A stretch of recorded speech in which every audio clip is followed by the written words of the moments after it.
RTK et Kimbangu International vous présentent l'émission K Masolo. Bandeko balandi ya radio télévision Kintu adi mbote na bino bisika biso bozali esengo na biso poete bozali ebele pona kolanda émission na bino K Masolo, masolo ya Kimbangu, masolo ya Kiawanga, masolo ya Kisolokeli, masolo ya Kiangani, masolo ya Kuntima. Lelo K Masolo et se déplacer ndenge bozali komona tozali en plein air et se déplacer ezali na Fubu na Luanda. Esika cérémonie monene esalemaki ya inauguration ya temple kimbangiste ya Fubu na Luanda.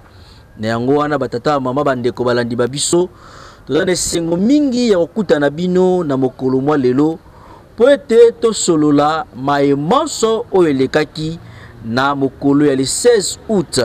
Toyebi ete ezalaki mokolo oyo temple oyo ezalaki inauguré. Nde makambo ebele salemaki bakondi mingi bayaki ya mboka Angola.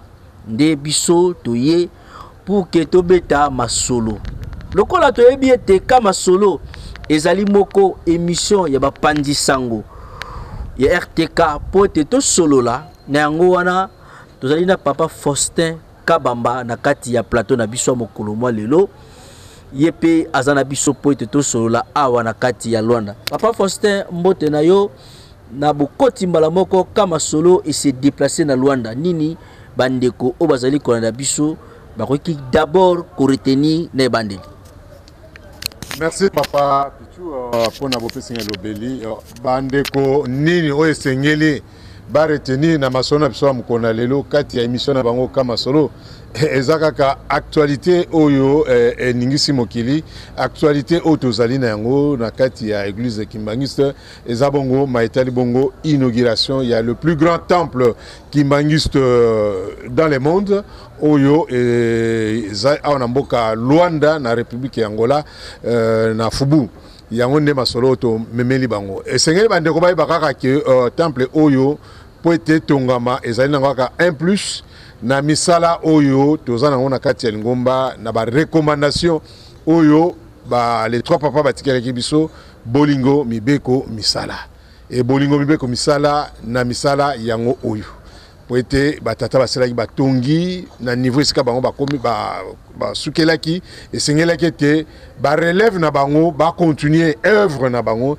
et yango ezali ko continuer nde misala oyo et salami en mboka Luanda to misala o ezali ko salema de partout dans le monde et sika ba kimbangiste besoin parce que misala ezaka na surtout na espace 26 ezaka na Luanda te na Angola mais misala ezoko salema moi bisika ebele esika bana 26 bali tozana misala ezo sama na Belgique tozana misala ezo sama na Paris na France tozana misala ezo sama na Portugal donc voilà misala eza bisika ebele so te na RDC to ke na République du Congo misala ezali même à surtout Angola misala ezaka na Luanda te misala ezana ba province nyo surtout ya mboka oyo mais primaire ezana na misala oyo to yeli oyo memi biso awa une forte délégation wuti na mboka belé et memi biso na mboka Luanda eza misala ya temple oyo ezali voilà oyo bandeko baye ba masolo na biso ya lelo ezali tout autour ya misala wana esalami na mboka Luanda. Merci papa Faustin Kabamba bandeko ndenge boti koyoka ba délégation ya ndenge na ndenge euti ba pays ya ndenge na ndenge ye ezambala liboso pour que délégation à la République démocratique du Congo ekota plus de 300 personnes au bakoti awa na Luanda pona fetu salami awa bandeko balandi toza biso bokote tozali pe elongo na papa Jacques Mafuala oyo azali bongo pasteur kimbangiste pe moko mopanzi sango papa Jacques mbote na yo mbote papa Pichu Anketama voilà yo zali moko résident na kati ya Luanda na kati awa na Fubu tomoni misala et salami awa déjà d'entrée de jeu bato bazo kolanda biso par rapport ya mayo tozomona ni bako retenir donc soki bako retenir quelque chose ezali l'intervention divine dans l'élaboration des œuvres humaines. parce que moni ndenge Bible loba soki nzamba atongi te moto akotonga mosala mpunda. Mais Dieu ne peut pas construire seul. Donc, il y a ici partenariat entre Batu et Nzambe. Parce que sur le plan technique, pour réaliser œuvre en un temps si record, Namaboko, sans financement, en tout cas, réalisation qui pratiquement inconcevable, impossible. Parce que même les Chinois, tant que niveau misale comme qui à une certaine période, tout le temps il y a construction. Non, il y a possibilité qu'à la main, misala n'est quoi salama. Donc, ce qu'on a vécu, bisomoro autre bandi construction oyo ko banda fondation, n'attend bazo tonga ba sous-sol nango, on a expérimenté l'intervention divine dans l'œuvre des hommes. Ndenge psaume à coma, avec Dieu nous ferons des exploits. Donc, la première fois dans l'histoire à Vinanga, n'a assisté à début finition, il y a un si grand ouvrage. Je me dis que Makamboyo et Salamika na batamukilité. Je crois qu'il y a la main de Dieu dessus. Et ce qui te rôle en tout cas, impression à l'Ibosso et Zali que ça, ce sont des hommes qui ont construit avec Dieu. Papa Jacques, ce sont des hommes qui ont construit avec Dieu. Précisément en Rwanda. Omoni banda e bandele misala oti ekomanasuka. Okoki décrire na décoration na biso espace oyo esika oyo temple tongami avant yango misala e banda ezalaki ndenge nini. Eza nango centre ville moko boye ezali déjà ezalaki ndenge nini po ekoma ndenge lelo. Bon, omoni fubu oyo tango papa Paul ayeko banda bisala awa. Donc, et loko yo embellir les à clôture, parce que clôture est zalaki, et puis résidence, il va papa, et zaki juste, je crois au niveau ceinture, j'ai encore bonne mémoire, c'était un terrain vague. Quand on a bandi la prière à Liboso, déjà tu as une tribune, c'est-à-dire sans pawana omoni, et ça est loko. Papa Paul a construit ça qui a peu près 2 semaines. Au départ, ils ont bâche. Ils ont bâche. Ceux qui ont ressemblé na fubu, même biso bato to fandaka na tribune, tous ont obligé à avoir un parasol. Bongo tala sikoyo, mbule beta, comme on a état makolo kokoma. Poto ko saranate. Donc faut prévoir parasol. Faut prévoir, faut y avoir ma colo déjà go beba, ou là ta chaussette à pembete, mais transformation à l'Ibosso et Bandaki, na niveau nan il y a Kotonga résidence, ba première nuit à papa Paul à la na tente, ta na rana ye na statue na ye, libanda à la na tente, et puis na camion logistique. Donc ma kamoumingue les camion logistique jusqu'à ce qu'atongi ndako à Liboso et si papa José actuellement va comeli. Et il y a 2 chambres. Ou à Salaki donc papa Paul a abandonné les conforts de sa résidence privée pour que Aïa Awa a de la misala de près. Et tu yebi que misala bopo salama. Il n'y a pas que l'intervention physique. Parce que quand on a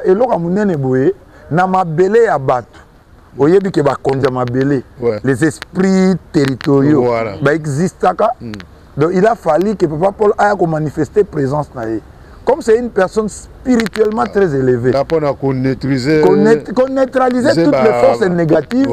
On a la capacité de retarder Misala. Et il l'a fait en commençant par dormir sous une tente, de malé batungi résidence, ndenge toye ko banda to sala nanu enceinte de culte, ndenge to bandi fondation, ndenge bandon on bozo mona cette petite ville et s'est transformé en une année et 6 mois. Parce que 5 mois.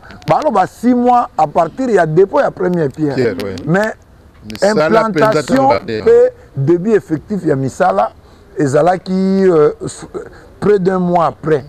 Et biso de mon indenge, nini bandi koya, caterpillar bandi koya, et bongisa nzela, tracteur et bongisa Misala. Donc, ça, on y a assisté du début à la fin. Donc, Papa Jacques, pendant que Maloba vite en abisso, tant on lobby, quelque part on l'a dit que sans financement, comment œuvre go salema, la réalisation go salema awa, qu'ils en a financement. Donc, bon côté, comment on va que sans financement? Sans financement, donc sans financement extérieur pour être précis. Okay. Donc, l'église kimbangiste autofinance ce projet à partir de Yavantintani. Donc, financement préalable, les Arakite, au côté na Moussalamoko, au Fale Salama, il faut, pour les leaders, avoir une vision, pour Bato Bazo Landaye pe Bandimi, avoir la foi que les Cambouane ko Salama. Donc, s'il faut corriger Sikawana, il y avait, nous, on n'a pas une vache mère pour financer ma cambouille église kimbangiste. Donc, dans un Angola en crise, humainement parlant, il y a difficile, ce qui Papa Paul a monaki ma cambote sur le plan spirituel, à s'engager kotonga yango parce que Sony ezaki liboso. Mais ndinga avant maman dans na ko citer somo eloba ke muto azan eliki ayokisa makasonité et le résultat est là. Donc il y a un leadership visionnaire et une pastorale aussi de proximité et puis une entière confiance au Batu ba fondaki et pas muto yo a réalisé misala o. Donc on n'avait pas de financement préalable mais bandimi bamoni ke donc ezaki Moussa moko participatif Moussa moko communautaire o mutu nyonso atie main dans la pâte selon la bénédiction aussi nzamba pesaki mutu na mutu eza batu wana bana papa Simon Kimbangu de partout et aussi lokola eza musala nzambe atiaka pe na motema ya batu musupe ya libanda parce que za ka ba kimbangiste ya ndako te mutu batongi yango on doit reconnaître que batu ebele pe o nzamba tiaki na motema likanisi et ba ko contribuer ba contribuer qui peut pour que œuvre oyo comme effective. Est-ce que Papa Jacques na kotala œuvre yo ndenge salami na début na ngotozonga? Est-ce que batu nyonso bandimi nyonso bazalaki na volonté wana ya koya kotonga ou bien na diebe bandelo malili tant bato bandi ko mona ke misele bandi ko salema nde batu nyonso baye bakoti po basala musala? Bon, en tout cas dès que le projet là est bandaki bandimi ba s'impliquaki. Moi je connais parce que une bonne partie ba ouvrier bazaki ba yana ko tourna na Mbanza Kongo. Et jour na yaka Luanda to yaka na bus na ba ouvrier et certains ouvriers banda bakenda Mbanza Kongo to tongi Mbanza Kongo esili baye ba koti pe ba bimanante. Donc les kimbangistes rendent service à leur Dieu avec un cœur tellement disposé et on soki na mukili to kolobake par rapport à zane loko mususu. Mais le Wansko ya bonzambe sikoyo azanango ko présenter batu valeur ya musala ya nzambe pe implication nango na quotidien ya batu. Donc en tout cas engouement ezala égal malgré ba moment musu ya relâchement mais dès que bandaka en tout cas kimbangi nyonso ya Angola bato nzamba tiaki bonne volonté ba travailler très activement pour na kosilisa œuvre oyo. Olobi ne bandeli place oyo ezala kizamba parce que to soina bande ko mususu baloyi bisinga ke papa abanda kotinda ba kosomba mapango côté bozali côté ya fubu mais bazala ki penza shoti parce que tant on a le pan ezala ki nango $100 voire même $50 okosoma mabe na yo awa. Si on n'est pas bakoti, est-ce que bakoti balandi musala ozali ko salema par rapport à musala ozali ko salema ou bien bango pe ba sepela ki ba mi kotela ki na bango bien avant que ndako etongama parce que to moni et comme cité monene. Bon, en fait, papa tango a joué terrain oyo, tango azali ko lobaki bandimi. Bako ka kozoma pangu ndinga parce que comme une grande cité parce que que papa zalaka un grand visionnaire. Oui. Au moni temple oyo le temps que bisonyo sotozo yebate ko zande ni yeda sa monaki. Il est vrai que le personnel technique est intervenu mais tout s'est fait na vision ya yemoko papa. Comme c'est un grand visionnaire, ayebi avant la notion de développement. Il y a développement communautaire, ayebaki ke à la longue. Le quoi déjà il y a sali clôture oyo. Bah un jour l'église Kimbangi Segoya après ça qui déjà bah tout conseil ba ko koluka ba terrain kotoyo au moni moi na papa Noël. Oui. Azwaka déjà est-ce qu'a tourné la belle maison eza bisonyo tozo mona ndinga awa. Donc ça veut dire que ba o ba yokaki papa en tant que visionnaire ba o ba croya ki na ye. Bangwande ba somba ba musupe bon il peut aussi se poser un problème de moyens. Mais la réalité est que oh yo tant biso toye ezaki déjà ki banda ko ndinga une bonne partie ezalaki papa Noël na batu musuba si ba koti et puis retard il y a projet oyo ezaka plus que papa abima quand même 11 ans à l'extérieur parce que projet 11 mois 11 ans Libanda 11 ans Libanda oui. Projet université ezaki déjà en cours c'est pourquoi asala ki ba clôture pour na ko protéger Mabele et effectivement tant on a eu l'ordre spirituel de reconstruire Ndako nde yango monte ko banda awa mais c'était un terrain vague baboma ba nioka awa biloke bele zaki mabe awa mais aye to eto dominango tala lelo Fubu est comme une petite ville donc c'est un peu ça. Est-ce que pour na ko ba terrain o to moine ngo za double oyo tozali na Fubu awa sika temple tongami na ngambo kuna pe ezaka même terrain tellement vaste eza monene. Est-ce que asombaki yango wakabelaki ye ofele na relation azwaki na relation na ba chef coutumier place on a toyebite eza ndenge nini? Bon, je crois que tant que vous présentez bateau après boyoki portugais te boka portugais te ba présenter que gouverneur oyo apesa église Kimbangi c'était Mabele oyo parce que sur demande il y a papa donc moni ce qui m'a le plus marqué et pas ya papa ezali bolingo ya lingomba bolingo papa Simon Kimbangu parce que Mabele oyo kwa ko senga ngo pe pona ye eza ba Mabele personnel na ye mais le roi a ambitieux a visionnaire à mon avis que église faut ba terrain moko minene au fait tonga ba infrastructure ya monene l'état d'apesa ki Mabele wana na oyo même ba parcelle musu ses voisines awa ba occuper une partie ya Mabele na biso parce que tout le monde a que photo tique à distance moko boye pose la lokola nzela donc à Sengaka pour na musala koko na ye pour na musala lingomba pe gouverneur wana de l'époque apesaka Mabele oyo yango lelo omoni ke ezoko abrité misala ya minene oyo tozomona awa. Papa Jacques tolbena nous forme ndako na parce que il va un peu minki d'abord le financement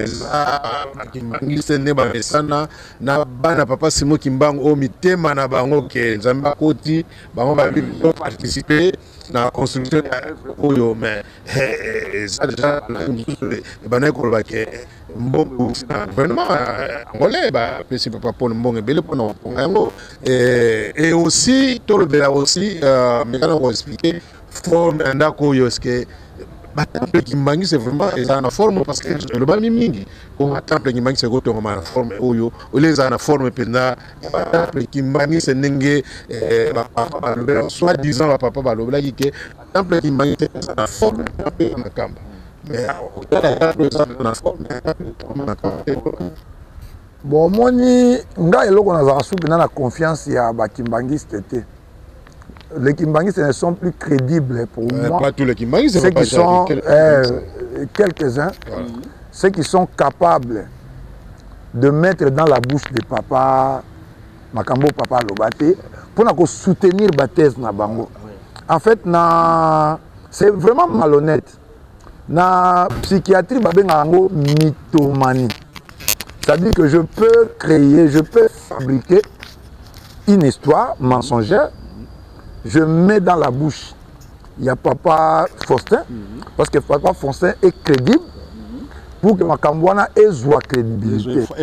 Et le drame avec le Kimbangiste est qu'aujourd'hui, pour faire passer leurs idées diaboliques, leur méchanceté, bakoma kotia maloba na munoko ya papa Diangende ya papa Kisoloke et papa Dialumara. Et parfois ça se passe au sommet de l'église. Et c'est ce qui me fait mal. Que on dirait que papa mingi. Mais j'ai commencé par le financement. Gouvernement nyonso, gouvernement moko ta ko pesa mbongo.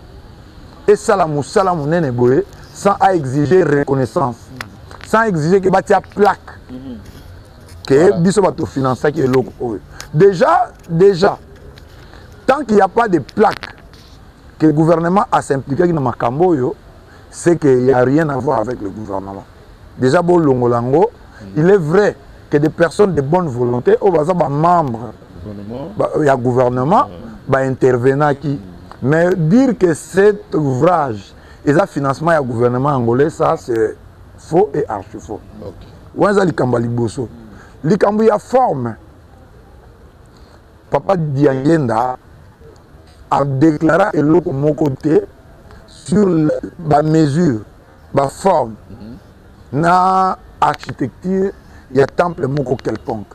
Je crois que va faire défiler ce dernier temps sur internet, différents temples. Il y a église kimbangiste à travers le monde. Au moment où nous devons obéir à la logique moko boété. Actuellement, on est en train de construire un temple à lui là. Au moment où on est exactement dans Kambate. Aussi temple à Nyangara. Donc, au moment de difficulté, on cherche Sili na mutu ya Libandi. Donc, mutu ya Libandi, Lelo, vérité, c'est la tête de Papa Paul qui ne plaît pas à certaines personnes.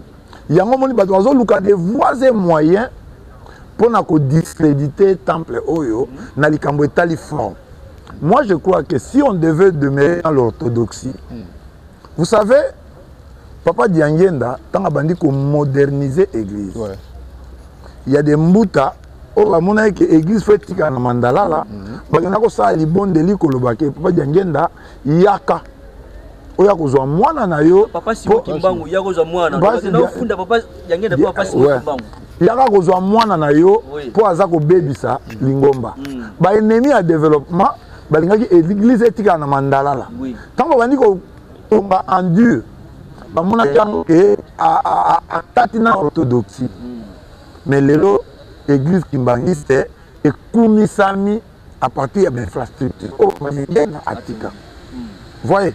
Là, par exemple, Papa Simon, qui a un tata na biso. A lobi kaza Papa Simon Kimbangu. Mais ce que c'est Boubou. Na liputa. Abanda kolata ndenge Papa Simon Kimbangu alata kolata. Alors kaza Papa Simon Kimbangu. Azola ta lelo bilamba ya lelo. Ça veut comme la mode de ndenge fonctionner. Et que azola ta ndenge Papa Diangenda banda kolata te. Les enfants, on a parfois kilote. Papa Simon parfois, tu as tangote. Donc, on a un mode de ça qui évolue. On a une architecture. Et ça qui évolue. Mais papa, c'est sûr d'avoir intervenu. Architecture, ça qui évolue, bien sûr. Mais comment, dans le temple kimbangiste, Basali Kavo? Parce que l'eau, on est sur le mingi, que Kavo est menacé. Comment? On a une évolution. Temple est en sous-sol. Temple est en cave. Cave na cave eza bilo mibale différent. Et donc le monde on a vu ça tellement monté mamabe. Que bazo yo ke loko bazo lobe loko mususu mais bango bazoyoka eloko mosusu esika balobi cave bango bayoki cavo ozo comprendre qui dit cavo ezali esika oyo bakokundela moto au cas où akufi c'est pourquoi bazwi makambo wana lukuta wana bamemi batie na motu mpe na monoko ya papa Simon papa Simon alobi makambo ndenge wana bino bajournaliste bokotali na sous-sol wana déjà pour la information bakolanda biso est-ce que boyebi ke sous-sol wana ezalaki construction yango ezalaki secrète te eza koreki Angola koreki Angola mpe koreki ya mokili mama batongi sous-sol wana donc bango baya kolobive yango epa ya papa bokotaki kuna est-ce que bomoni kavo kuna eza te. Donc c'est pour dire que neto lobi kaka en fait lelo toza un problème moko on ne sait pas qu'on justifier mbongo il y a 23 ans oyo papa Simon Kiangani a dirigé église baza ko kamwa kanina ne et 5 mois et loko boye telema alors en 23 ans il y a gestion en solo. Il y a pression financière parce que l'église n'est pas égale 1. Lelo, la paroisse, le projet, il y a la paroisse. Donc, il y a développement décentralisé. Nous sommes en camp. Mais, on a 23 ans. Parce que 23 ans. Mais, Bazola n'a pas papa Fumambanza. Papa Fumambanza va couper Nengi Bazolo, Aloba qui te tombe en camp. Tu te passes na biso aussi la tête. Il y a un bandego Bazo Sala. Bon, Nazakoya. Papa Fumambanza avait battu en Kamba, oui, mais Papa Fumambanza a développé, a contre le développement endogène existe. Ça c'est un. Deuxièmement, aux hommes que na kotonga Kamba ngo, tala niveau Papa Diangenda, Papa Kisoke, Papa Dialunga va tirer la Kamba. 23 ans après, ouvrage à mon nene batongi zaka misé au esilate. Mais les travaux misés est à peu près 8 ans. 8 ans. Mais là, papa Paul a en 2014. Parce que vous avez inauguré le temple. Nous étions ici en 2018. Entre 2018 et par rapport à la Tongi clinique, il y a Viana.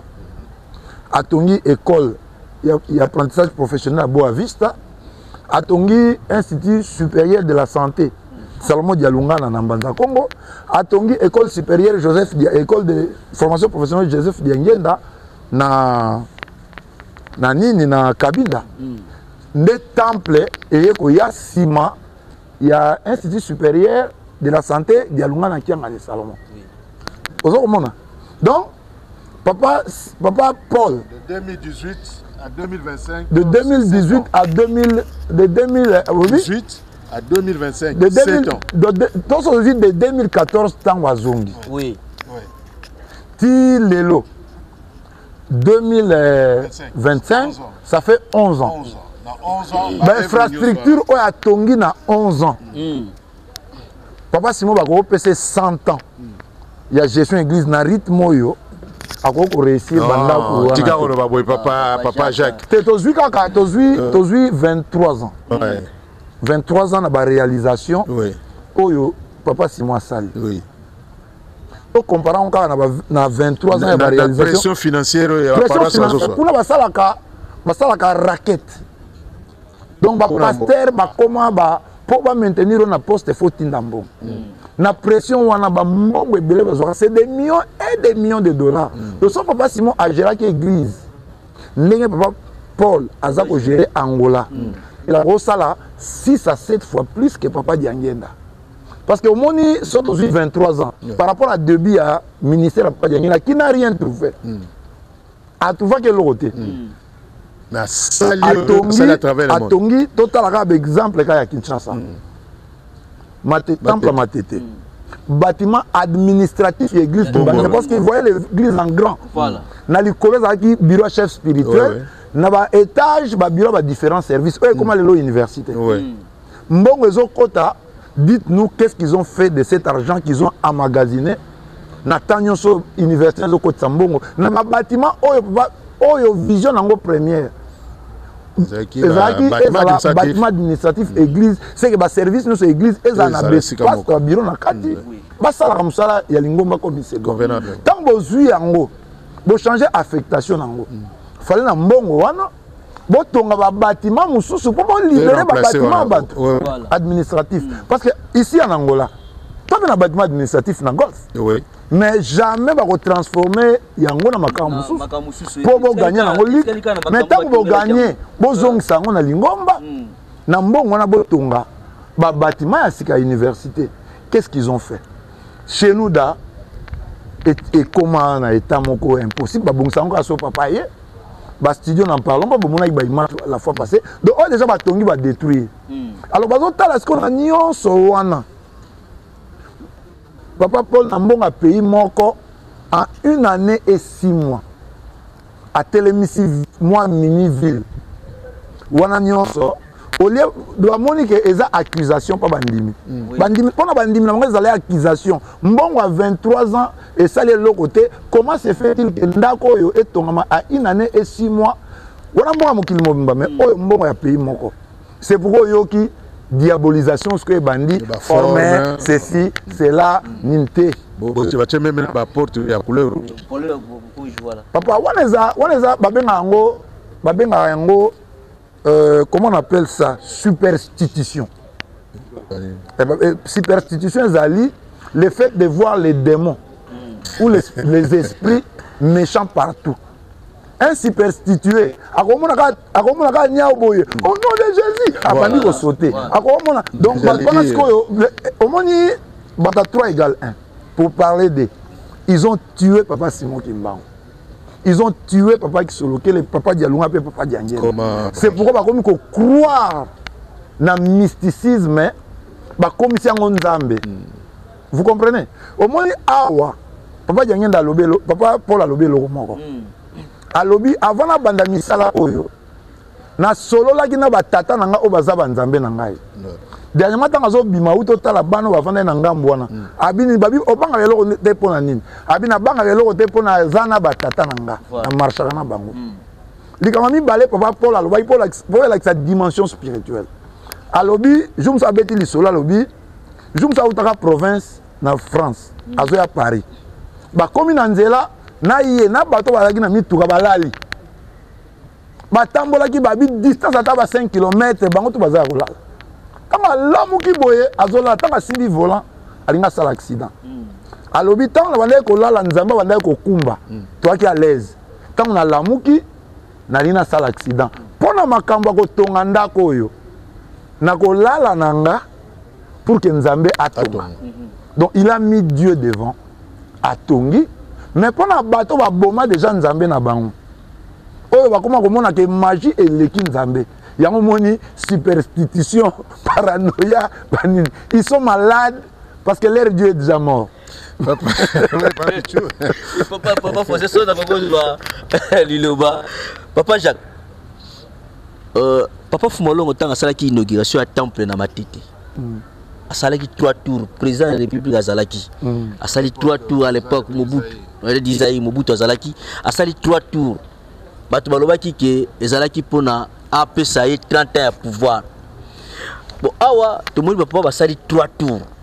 Signification à 3 tours ba sali na kata ya temple ba fongola yango pona yo pasteur. Eko zala nini? Pona ko expliquer bande ko selo yo. Omoni Papa Paul est très orthodoxe. Orthodoxe c'est un mouton à fidèle. La doctrine. Temple Oyo et Tongami Nenga lobi que azwa ki permission. Il y a Papa Misato et Papa Simon Kimbangu. Tango a tongi yango, pe Nzambe a permettre et akoka kofungola yango, il a fallu reproduire cérémonie au Salamaka en 1981. Donc Papa Diangenda na matete azaka na président mais nan kamba le président n'était pas là azaki yemoko azwaki yango a tourné temple 3 fois ndenge monaki wana bakoti ba 2 jeunes filles na jeune garçon moko na fleur ba déposer na bakiti ya ba tata misato nde sikoyo wana ezalaki la partie spirituelle oyo bareproduisaki oyo batata basala mpo batikala na ligne ya bapapa donc oyo azolobaki ono batournaki na Mobutu pour que apc 30 ans pouvoir, ça c'est des spéculations. C'est pas la vérité parce que Papa Diangenda n'en a pas parlé. Mais Papa Paul étant fidèle et ça les à batata na bande konaye le quoi baza fidèle. Mais ça les à batata c'est normal que ça la cérémonie oh tata basala qui na 1981. C'est ça. Papa Faustin. Ouais papa Jacques Molo pousse en malé mais pour na timing na biso. Na ba likambo ya couleur expliquer on a noté ba porte comme la couleur rouge na kamba ba porte la couleur noire alors on a habité ouais puis la couleur qui mangi c'est noir na rouge bon on a habité déjà sur otali na drapeau église ouais rouge ezali où ils ont symbolisé makila on est posant un problème problème té noir ezali na kati ya drapeau wana, ça n'a jamais posé un problème. Moi je pense que répondre à toutes ces stupidités, ils a perdu un temps. Papa nangai, papa parce que moni muto alinga yote. On peut cette explication à la longueur des journées, à tout matin. Moi je crois que biso ton demande de la biso zo ba benga biso ba dissident, ba sataniste ba nini. Je crois que il devrait il ferait mieux de nous laisser un peu tranquille au lieu de landaka makamunabiso tozo sala. Mais au moni tant que papa Simon a signé des résolutions. Azaki papa, aki chef spirituel. Mais tant que mona que nzele za yangote. Comme nous avions une maturité spirituelle, nous avons refusé. Donc c'est pas papa Paul Mudaroya kokotsa biso batoyo. Tout a déjà éveillé spirituellement, tout a déjà averti, formé, affermé à cause de ça. Donc s'il y avait quelque chose de magique, tu vas dénoncer en fait ça bango bata musikate. Et ça biso bato pemben oh papa Diangenda atike la magie te. Si tout le monde qui biloko magie bando kota. Toko telema, toko loba. Vous comprenez? Donc au moment où je vous parle, ouais ça l'explication de même pas copier ça. Tu retiens dans IGF Nankamba va justifier dans bon à 23 ans. Papa Jacques, apparemment, aux ranking, il y a gestion il y a 23 ans. Parce qu'il s'intéresse à ce que nous on fait. Il y a Monica, mais quand moi, je veux clarifier qu'est-ce qui peut justifier un tel acharnement contre la réalisation papa pour la Zosala. Donc, c'est comme ça que je me dis qu'il ferait mieux qu'ils s'occupent de leurs affaires. Au moins, to sungi bango. Le papa Simon, papa Diangenda a fondé le temple en 1981. Le roi Mbongo a retiré le plafond et il a retiré tissu. Lelo, Toyoki programme, il a changé, il a retiré le plafond dans le temple. C'est bon. Papa pour créer émulation, à stimuler la capacité de Bango, papa s'en a dit que non temple est dans le plafond. Maintenant, on va monter le temple à Foubou. C'est temple plafond. Et puis, Bakaro le temple de faïence. Parce que l'église n'avait pas assez de moyens. De ce qui a une vision, il va changer. Les gens qui ont un problème. Mais le développement à l'élo, et c'est un parce que pour la tirer pratiquement marbre la kati. Donc, on va zouaka. On va tirer même ivoire. Voilà, papa Jacques, tu as poussé à mouké to libéré yo. Poto Yambasunde comme sous-soir pour 5 minutes. Pour nini, peut-être que vous avez la question sur connecté par Faustin. Pour nini, temple à Mounene Boye, hein? Et Tongami en République démocratique du Congo, berceau, il y a le kimbangisme. Pourquoi il y a en Angola? Bon, premièrement, l'église Kimbangi, c'est l'église universelle. L'église Kimbangi, c'est l'église nationale. Papa Diangenda a une vision, il y a développement décentralisé, il y a l'église. Vous comprenez? Au moment où on a une période de Angola, Angola, il faut tonga. Parce que dans le Lingate, on a un payana qui est sonné. Aux Hollandais, vidéo les en boucle, que Angola,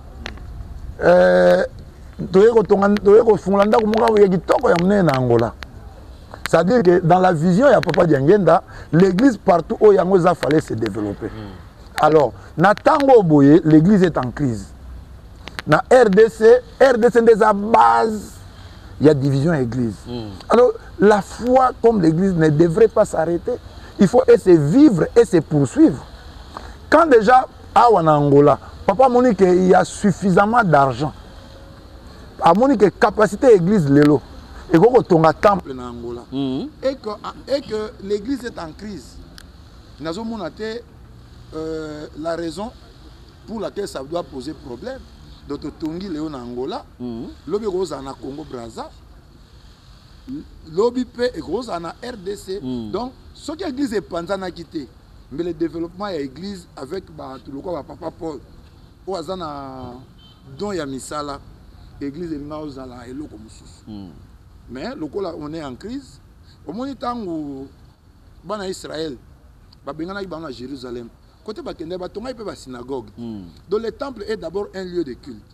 Donc le kola babengana biso na nkamba. Et que papa yeko sala awa.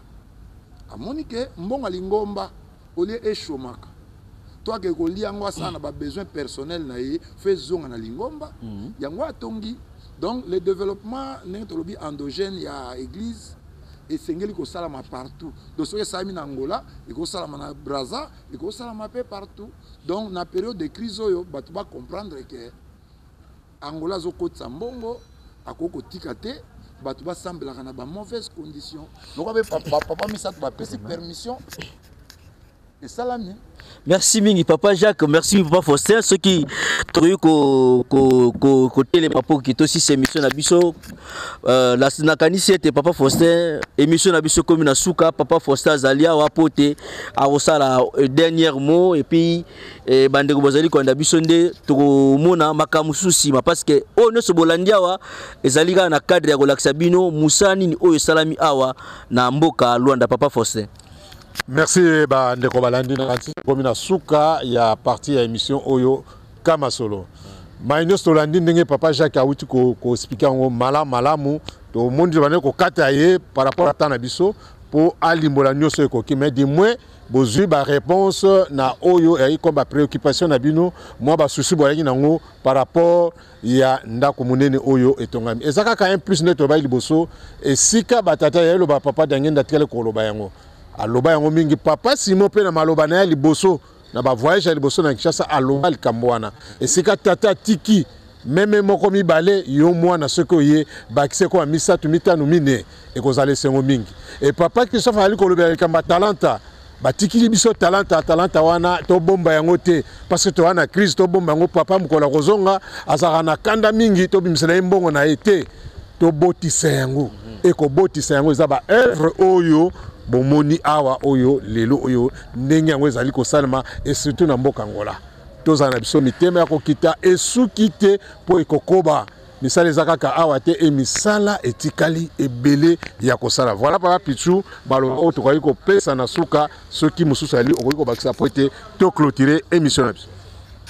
Malobe Sili, merci l'équipe technique au Salisi Biso Potoka Malombe Sika Bozali, merci révérend pasteur Jacques Mafuala et Botika la malam, tokute na bino na numéro mususu. Ciao.